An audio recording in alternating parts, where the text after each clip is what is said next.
L'alphabet, c'est quand même un fondement de ce qu'on est aujourd'hui. Et je me suis posé la question comme ça un jour, comment l'alphabet est né, tout simplement. Donc après le générique, on va répondre à cette problématique.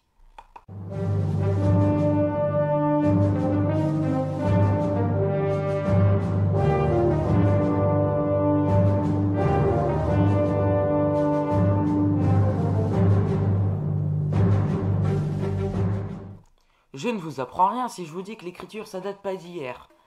En effet, surgit à la fin du 4e millénaire avant Jésus-Christ, dans des régions de Mésopotamie et d'Égypte, différents types d'écriture.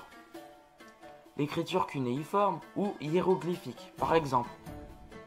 Elles étaient très dures à apprendre étant donné les centaines de signes syllabiques ou idéographiques. Les scribes devaient donc étudier longtemps pour pouvoir maîtriser tout ça, et c'était donc réservé à une classe particulière. Quand l'alphabet arrive et se démocratise, c'est un petit peu une révolution. C'est une révolution. Système d'écriture très simpliste, les bases sont des sons très basiques aussi. On passait d'une centaine de signes à seulement 30.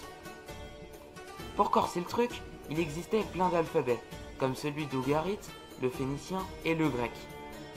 On va voir ça en détail. Si je vous parle d'Ougarit, est-ce que ça vous dit quelque chose? Bon, pour ceux qui savent pas, c'était une ancienne cité proche orientale.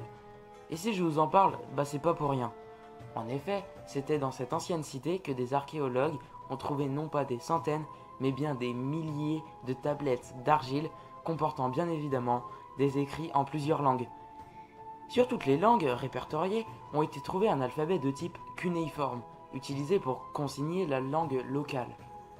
Pour être encore plus précis, à Ougarit il y avait deux variantes de l'alphabet cunéiforme. La première, qui était la plus répandue, était appelée l'alphabet long et qui comportait 30 signes, et qui s'opposait à l'alphabet dit court qui ne comportait que 22 signes.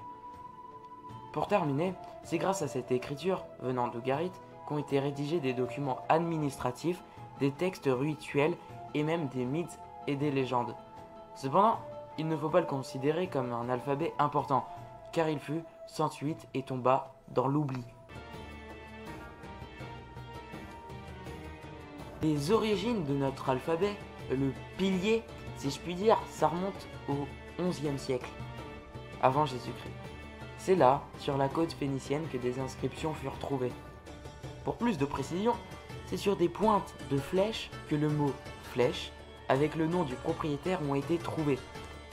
La dernière version de cet alphabet se réalisa vers 950 avant Jésus-Christ, avec l'apparition des premières inscriptions rédigées réellement en langue phénicienne.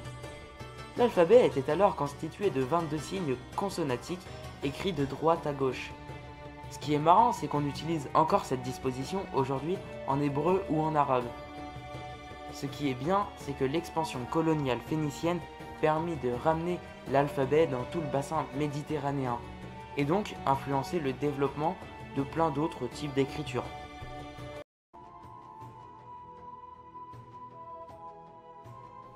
Bon, on va pas tourner autour du pot plus longtemps, on va parler de l'alphabet grec, celui qui est le plus connu je pense aujourd'hui. Les Grecs adoptèrent l'alphabet phénicien, ce qui prouve bien ce que j'avais dit juste avant sur l'expansion coloniale. Enfin bref, les Grecs reprenaient les lettres à la forme presque identique à celle des Phéniciens, ou qui portent le même nom. Ouais, pas sûr que vous avez capté. Je vous donne un exemple. Vous voyez la lettre grecque alpha? Non, pas ça, la lettre. Bon à la base, c'était Aleph. Bêta, c'était bête.